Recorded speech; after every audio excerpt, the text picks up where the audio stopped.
On the edge of the North Pole, nestled beneath the snow-laden branches of towering pine trees, stood a small, cheerful village known as Elvenwood.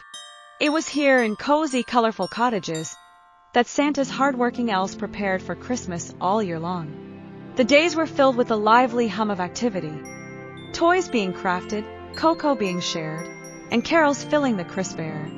Each elf had a role, each one was valued, and every day felt like a small celebration. But one year, just as December arrived, a hush fell over Elvenwood. Spark, the youngest of the elves and the fastest gift wrapper, noticed a change in everyone's energy. The older elves moved a bit slower, their usual bright eyes dimmed with fatigue. Even Jolly, the cheerful head elf, looked worn down. The joy that usually filled Elvenwood seemed to be fading. Determined to understand, Spark gathered his friends, a small group of bright-eyed elves who were also concerned. "Christmas spirit isn't just in the presents," Spark said softly. "It's in us too. We have to help each other shine, or there won't be any Christmas magic left to give."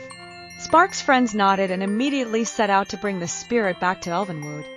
They spent that evening decorating each cottage with extra twinkling lights and wreaths of fresh pine. They brewed up huge pots of warm cinnamon cider and baked trays of cranberry tarts, filling the air with delicious scents that made everyone's spirits lift just a little.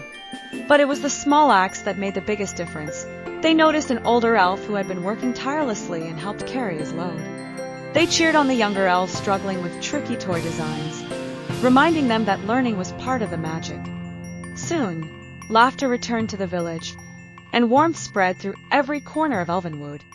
Even Jolly seemed to stand a little taller. On Christmas Eve, Santa himself came to Elvenwood, smiling at the renewed glow that filled the village. "I see you've brought the magic back," he said, his eyes twinkling with pride. Spark beamed, and the other elves felt a warmth in their hearts that had nothing to do with the fires blazing in their little homes. As the sleigh rose into the starlit sky that night, each elf in Elvenwood felt the quiet, satisfying joy that comes from caring for one another.